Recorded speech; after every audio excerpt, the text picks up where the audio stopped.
Televisión. A continuación, se dirige al país Su Excelencia el Presidente de la República, Capitán General Don Augusto Pinochet Ugarte. Chilenas y chilenos, hemos llegado a un momento verdaderamente histórico para los destinos de la patria. En breves horas más, el gobierno que me honro en presidir hará entrega del poder político a las nuevas autoridades elegidas democráticamente por el pueblo chileno. ¿Cómo están ustedes? Buenas noches, bienvenidos a una nueva edición de Modo Termómetro.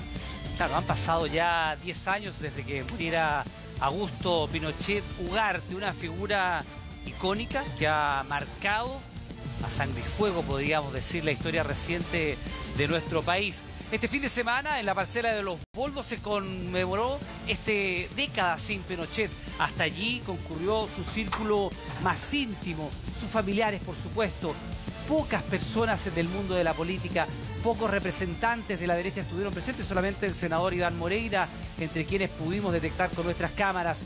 Sin embargo, la huella de Pinochet permanece, según muchos, en nuestro modelo económico y social, en la manera que tenemos de relacionarnos los chilenos, en obras como las AFP, como las ISAPRES, como las privatizaciones de las empresas públicas. ¿Qué queda de Pinochet a 10 años de su muerte? Lo conversamos junto a usted hoy día acá, en Modo Termómetro. Gracias a él, este país todavía está como está. Quedó la extrema pobreza en el país. Creo que no tiene ni un sentido nombrarlo ni siquiera. Y no ganamos nada con él, solo violencia, solo represión. Y me gustaría que volviera un Pinochet de nuevo. Hoy hablamos en Modo Termómetro. A 10 años de su muerte, ¿cómo será recordado Pinochet? ¿Dictador o reformista? ¿Qué tal? ¿Cómo están ustedes? Buenas noches, bienvenidos. Estamos arrancando esta nueva edición de Modo Termómetro con esa pregunta que quiere generar discusión, debate con usted en su casa a través de las redes sociales, con nuestros invitados acá en el estudio. ¿Fue solamente un dictador, Augusto José Ramón Pinochet Ugarte, o también fue un reformista cuyas huellas en la economía o en la sociedad están todavía presentes en nuestro Chile del 2016? Mira los panelistas que tenemos invitados hoy día para hablar sobre este tema. De este lado, don Hermógenes Pérez de Arce, columnista, destacado defensor de la obra de Pinochet. ¿Cómo le va? Buenas noches, bienvenido. Buenas noches, Iván. Estamos también con Augusto Pinochet Molina, nieto del general Pinochet. ¿Cómo está, Augusto? ¿Cómo le va? Hugo Gutiérrez, diputado del Partido Comunista. ¿Cómo está usted? Uno de los principales creyentes de las causas de derechos humanos. ¿Cómo le va? Bienvenido. Muchas gracias por la invitación. Y don Camilo Escalona, expresidente del Partido Socialista, ex senador de la misma colectiva. ¿Cómo está usted? Muy bien, buenas noches. ¿Qué le parece la pregunta? ¿Es un dictador solamente o va a ser recordado también, y parto con usted, Camilo, como un reformista? Mire, yo creo que en algunos momentos de la larga dictadura de Pinochet, entre el 73 al 90, sobre todo en el periodo 73-78, fue un tirano, más que un dictador. En la época de la DINA, de los detenidos desaparecidos, o el desate de la criminalidad del Estado en contra de personas enteramente desprotegidas e indefensas, el saldo social de esos años fue desolador para nuestro país. Y Pinochet no estaba sujeto a ningún tipo de control, ni de normas, ni de reglas. Y en consecuencia, técnicamente, eso desde el punto de vista de la ciencia política se denomina una tiranía. Más que una dictadura, fue un tirano. Tiranía. ¿Y no hay nada de reformista en esa época, Hermógenes? Porque ya estamos escalando, ya no es solamente un dictador, sino que es un tirano. Bueno, no fue dictador ni tirano, puesto que fue elegido en 1981, por 8 años, por el pueblo. Y antes de eso, cuando se produjo el pronunciamiento militar, el Colegio de Abogados, presidido por el más distinguido jurista demócrata cristiano, don Alejandro Silva Bascuñán, declaró que ese gobierno era legítimo, porque había depuesto a un gobierno ilegítimo. Y por lo tanto, no podía ser ilegítimo, porque había librado al país de una ilegitimidad que existía. Y lo que hicieron los militares fue obedecer el llamado de los civiles, de la mayoría democrática civil representada por el Congreso Nacional. Ahora, Hugo Gutiérrez, no sé si usted alcanza a ver la votación que tenemos ahí en pantalla. Usted puede votar a través de nuestras redes sociales, por supuesto, con el hashtag Modo Termómetro. También lo puede hacer ingresando a chilevisión.tv. Y fíjese que más o menos está 3/4, 1/4. Hay un 25% de personas que dicen, o sienten casi un 30% ahora, que Pinochet va a ser recordado más que como un dictador, como un reformista. ¿No le llama la atención en el Chile 2016 que casi un 30% de los chilenos piensa eso? ¿Un reformista?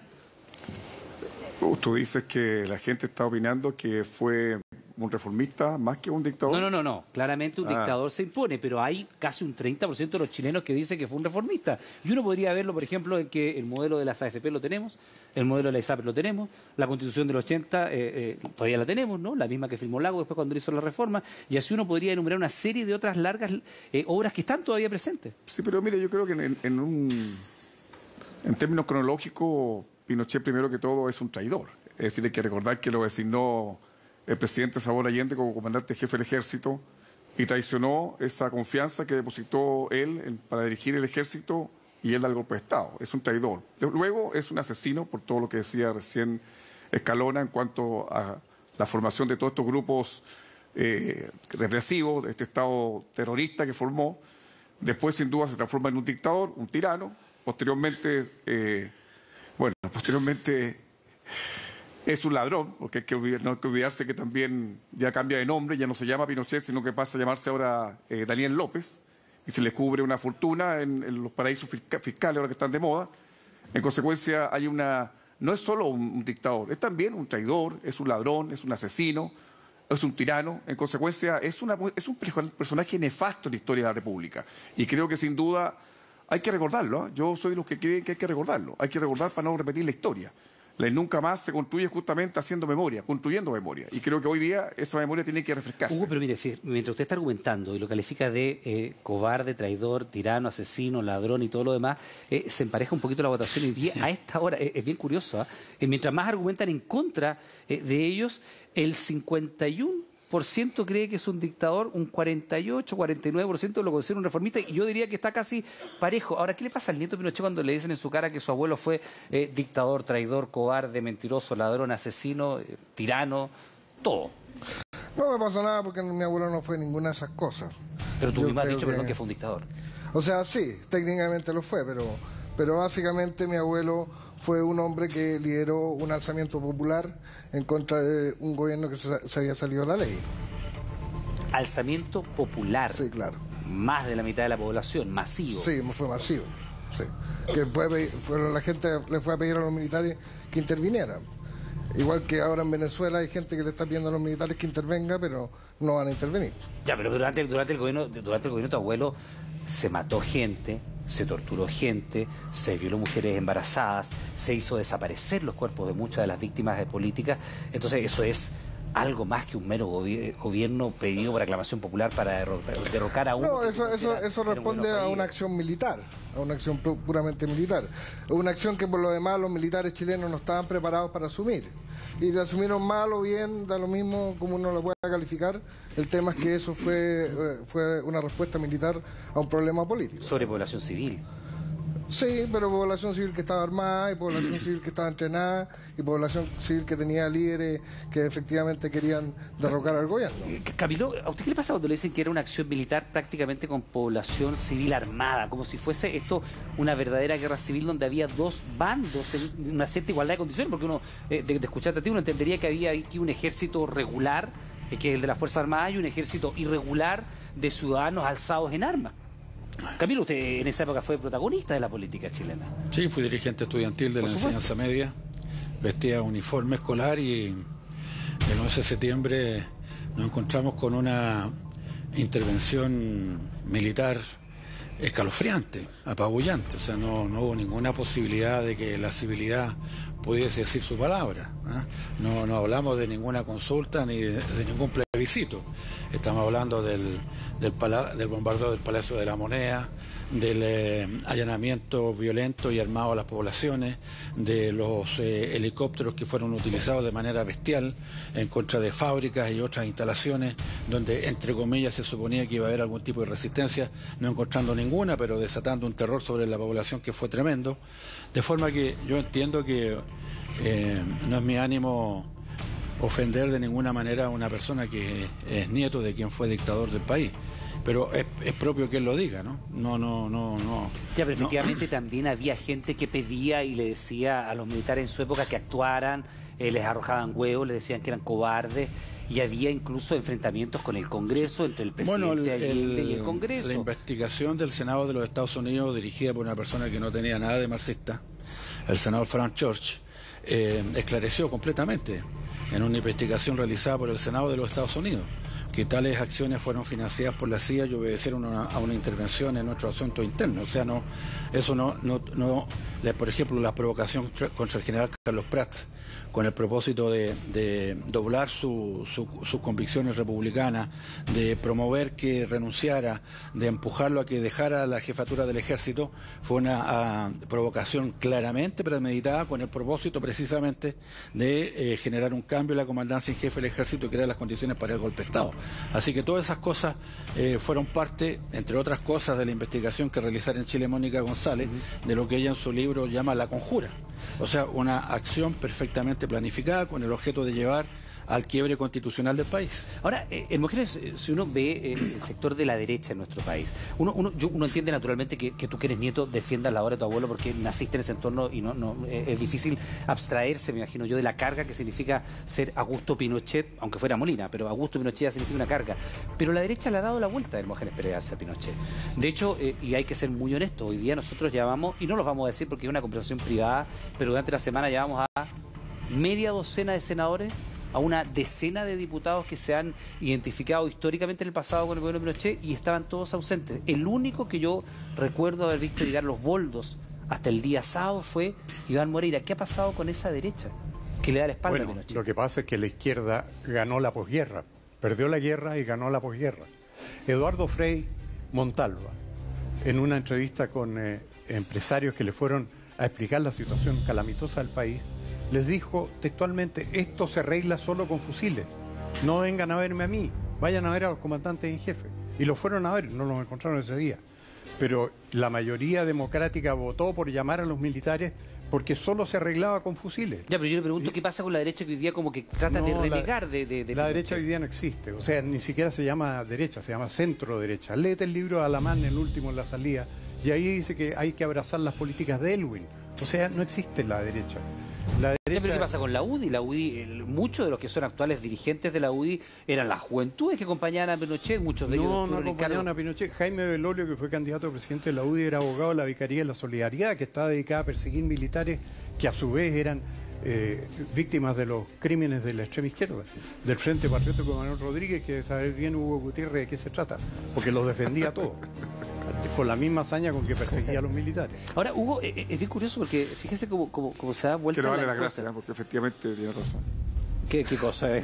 Que perseguía con saña a los violadores de derechos humanos. Hugo, la historia, de alguna manera, se escribe cuando pasa un cierto tiempo. A mí me llama mucho la atención.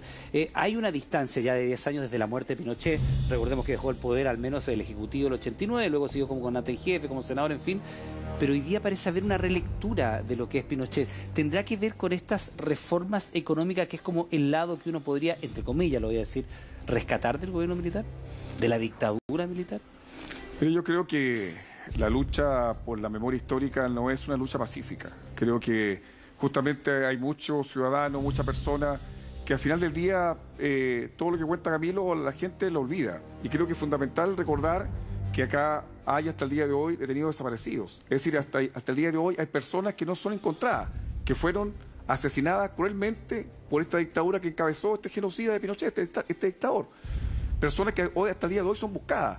Personas que eran personas que yo quiero recordar, poner un ejemplo, y me imagino que Camilo también lo recuerda, el caso de Mario Silva Iriarte, un abogado que era gerente regional de Corfo. Después del golpe, él se presenta, estaba en Santiago, se presenta, va a Antofagasta, se presenta para entregar su cargo, lo toma detenido y después pasa la caravana de la muerte, lo toma y lo fusila. Entonces digo yo, todos estos casos, y estos son miles de casos, es decir, este día hay cientos de personas que no son habidas, que no son encontradas, que están detenidas, desaparecidas. Entonces usted me viene a decir, ¿qué pasa? Hay una memoria que efectivamente pueden algunos sentir que ganamos, una lucha por la memoria. Pero no es suficiente porque todavía sigue una institucionalidad, como tú bien dices, que es cuyo padre es Pinochet. Sí, claro, pero es que es el gobierno que apoyas tú, Hugo, porque es bien sintomático. O sea, si las AFP son todo lo satánicas que se ha dicho, si las ISAPRES son tan malas como se ha dicho, Sí, la Constitución del 80 efectivamente es una Constitución dictatorial, pero que después tiene la rúbrica de Ricardo Lagos. Bueno, ¿cómo después de cuántos años de gobierno de la Concertación primero y de la nueva mayoría hoy día sigue el legado de Pinochet? Pero hagamos algo sencillo. ¿Por qué no le decimos a la gente si quiere o no quiere AFP? ¿Por qué no hacemos así como le gusta convocar a plebiscito? Como que es un plebiscito para que la gente decida si quiere o no quiere AFP. Y ahí vamos a saber en definitiva qué está ocurriendo con la ciudadanía. Pero cuando la ciudadanía no le permites tú que elija, para que tenga un pronunciamiento sobre temas tan cruciales como el tema de la AFP, una constitución que efectivamente es una constitución que hizo Pinochet y que lamentablemente hay una firma arriba que es la de Ricardo Lagos, que efectivamente es una payasada la que hicieron ahí. Yo creo que al final del día, mientras no tengamos la posibilidad... Perdón, es una payasada la que hizo el expresidente. Es una payasada, sin duda, es un mal chiste. Imagínense sacar la firma de una constitución hecha por Pinochet, sacar la firma de Pinochet para ponerla de él. Pero perdón, se eliminaron el Consejo de Seguridad Nacional, se eliminó el designado, se eliminó la inhabilidad de los comandantes jefes del ejército. O sea, no es una payasada, es una payasada. ¿Sabes por qué? Cuando es una payasada, cuando el mismo Ricardo Lagos propone cambiarla.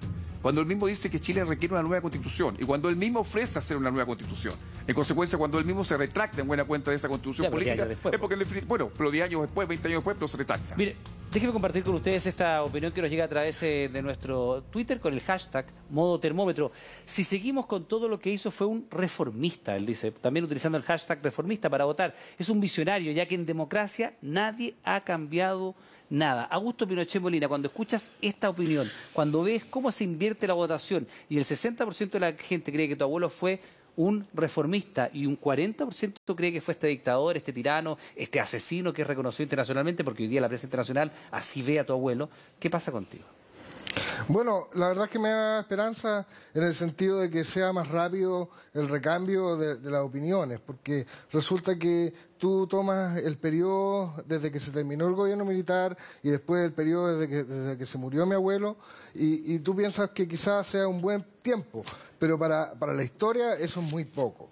Así que esto recién se está empezando. Así, yo creo que en el futuro, no muy lejano ojalá, ya la opinión sea clara y desapasionada sobre mi abuelo. Ahora, Hermógenes, esta votación, esta opinión de la gente, ¿es una mirada más desapasionada sobre Pinochet? Porque si probablemente uno hubiera hecho esta encuesta hace 8 años atrás, habría aparecido la imagen de Pinochet como un dictador en un 90%.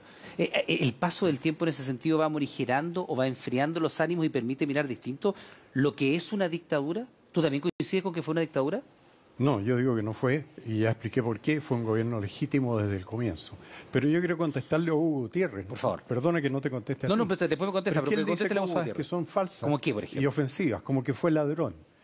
El Servicio de Impuestos Internos revisó los 17 años de gobierno de Augusto Pinochet, 17 años, y ¿sabes qué encontró que no se podía explicar y que se podía explicar solo por uso de gastos reservados? $500.000 en 17 años. En la Concertación se llevaban $500.000 cada 2 meses con los sobres con billetes para la casa, sin decirle a nadie hasta que los pillaron, bajo el gobierno socialista de mi amigo Camilo Escalona. Bueno, entonces el interpelado no soy yo, entonces. A ti no te gusta la Constitución, Hugo, por lo siguiente, porque no tiene partido único ni un dictador de 50 años como te gustaría a ti. Pero esta es una constitución democrática en que se renuevan los poderes públicos. Perdón, ¿y las platas del Banco Rix, Hermógenes, eso no existe? Lo que no se manda, yo me ciño a lo que dijo... Los bienes de Sema Chile. Yo me ciño a lo que dijo el director de Impuestos Internos socialista sobre el gobierno de Augusto Pinochet. Lo único que no se podía explicar... O sea, no hay cuentas secretas en el Banco Rix. No, posteriormente...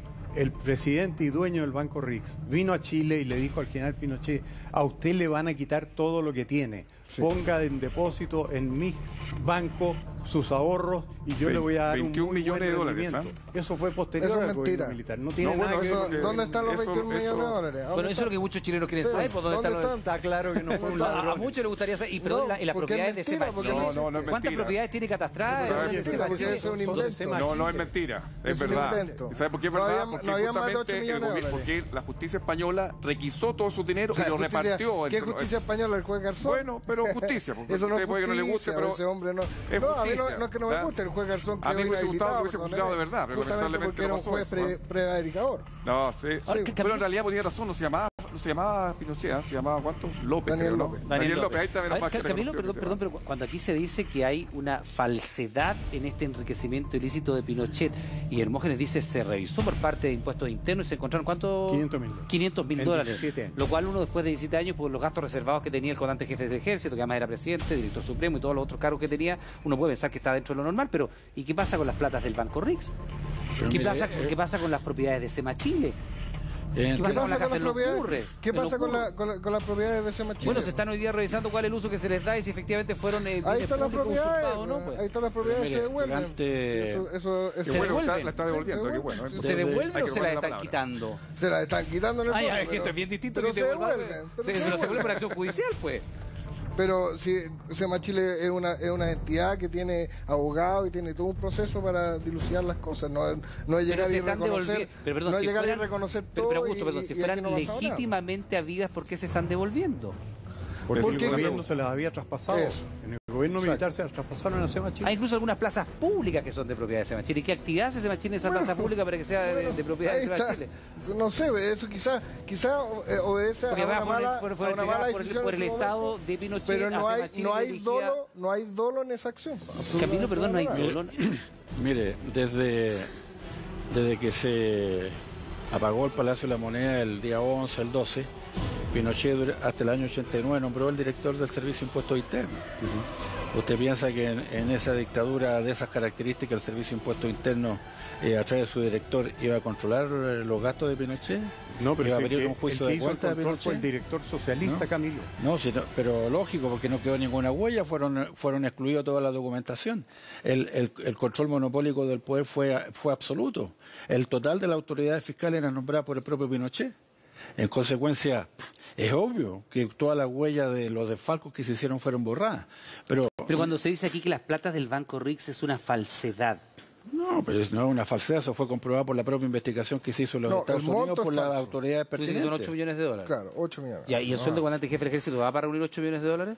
Pero si ahí también hay plata. Estamos hablando de un hombre que estuvo el mando completo, como muy bien dice Camilo Escalona. Pero no para enriquecerse.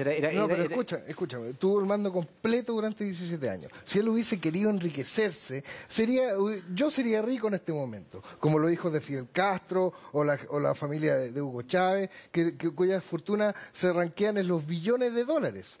O sea, estamos hablando de 8 millones de dólares, no es nada, no es absolutamente nada. No es nada. Muy poquito. Es como un robo pequeño. No, si no es robo. ¿Qué es? No sé, nadie sabe realmente dónde salieron esas plata. Porque hubieron donaciones, mi abuelo después tuvo problemas mentales que después no se acordaba de muchas cosas, hubieron cosas que fueron hechas sin recibo, pero comprendamos una cosa, o sea, un comandante jefe del ejército, un presidente de la República, incluso con los sueldos que dieron el presidente de la República que no son bajos, no reúne 8 millones de dólares como que cae maná del cielo. 17 años. No, pues no se da, pues sí. Oye, yo te voy a decir una también cosa. vive, también tiene gastos. Perdóname. Te permito, por favor.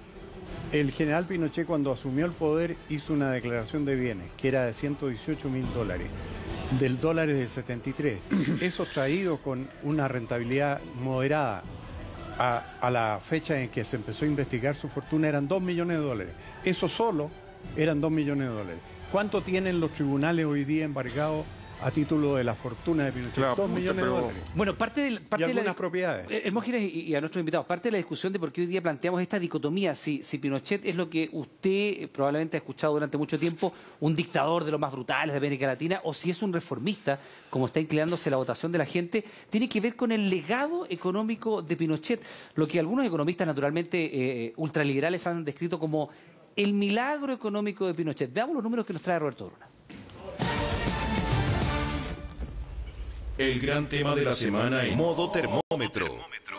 ¿Qué más se podría decir de Augusto José Ramón Pinochet Ugarte, fallecido hace 10 años? Sobre esto ya no hay mucho que decir. La historia no lo absolverá. ¿Qué podría atenuar el fallo de la historia? Así, su legado económico.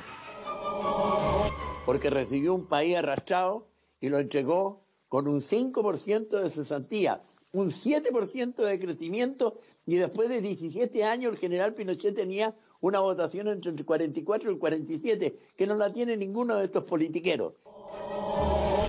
Y el punto de partida de este progreso sería el plan económico diseñado por los estudiantes de la Universidad Católica que venían de realizar su posgrado en la Escuela de Chicago. Chile se convertía así en el laboratorio económico que tomaría forma luego de que el mismo Milton Friedman, mentor de estos jóvenes, se reuniese con Pinochet. Eso propició la instalación de estos famosos Chicago Boys en puestos claves de la administración económica, como Sergio de Castro, Jorge Caguas, Patricio Barahona, Miguel Kast, entre otros. La ortodoxia liberal concibe el Estado como origen de todos los males económicos, de ahí que su rol debe ser mínimo. Pinochet entonces creyó en la dolorosa receta para contener una inflación desbocada, recorte de empleos estatales, rebaja de impuestos, reducción del gasto público, libre ingreso al capital extranjero. En efecto, el Producto Interno Bruto se desplomó muy por sobre el 10%, la tasa de desempleo se disparó hasta el 16%, pero a partir de 1977 los números mejoraron. Y Milton Friedman habló de milagro. En ese sentido, la dirección económica de Pinochet fue pionera y revolucionaria. La Thatcher fue más inteligente y como dijo acá un destacado miembro del Consejo de la Corfo, me acuerdo en la época de Elwin, dijo: Chile es el único país del mundo que ha hecho privatizaciones y es que los privatizadores quedaron dueños de las empresas privatizadas. También se puso fin al régimen de sustitución de importaciones que terminó matando la industria local, que es lo que no querían los grupos liderados por el general Gustavo Lee. Este grupo corporativista perdió la pelea. Hoy solo quedan ruinas de las viejas fábricas chilenas y no pocos alertan de que la pérdida de capacidad productiva impedirá nuestro paso al desarrollo.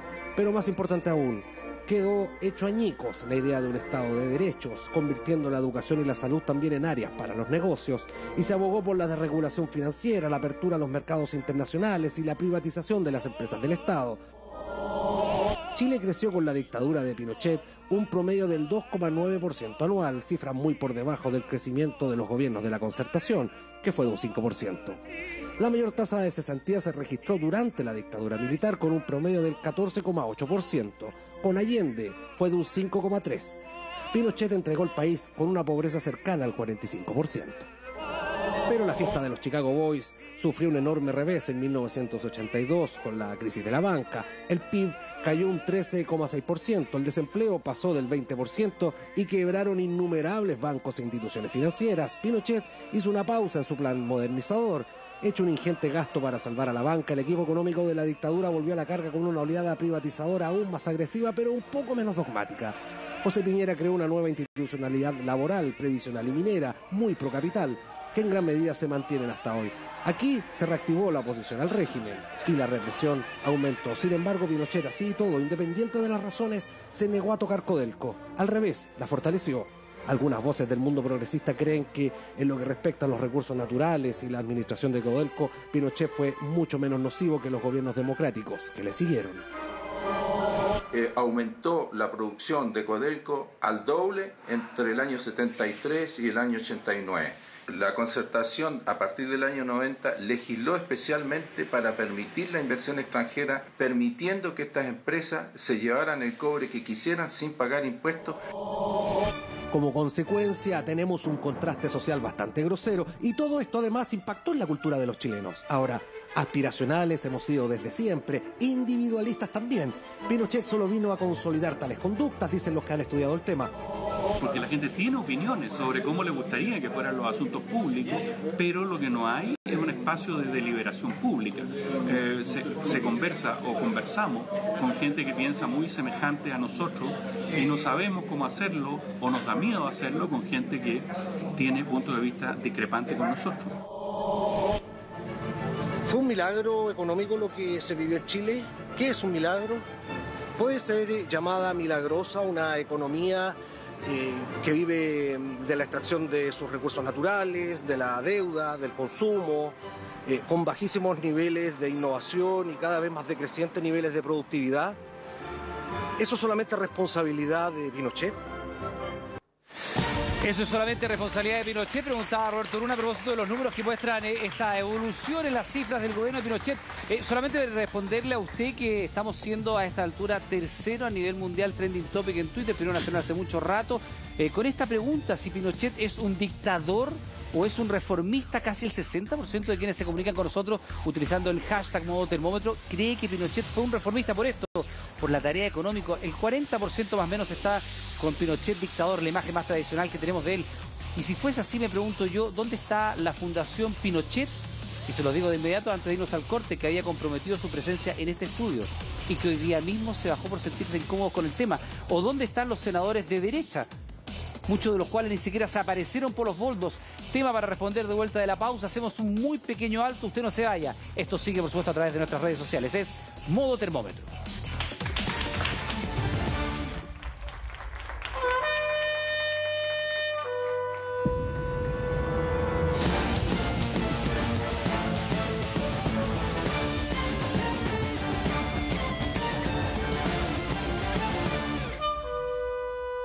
Modo Termómetro. Tu opinión es lo más importante. El debate continúa. En comerciales ingresa al fanpage de Modo Termómetro.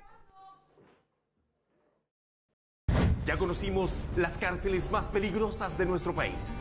Hoy conoceremos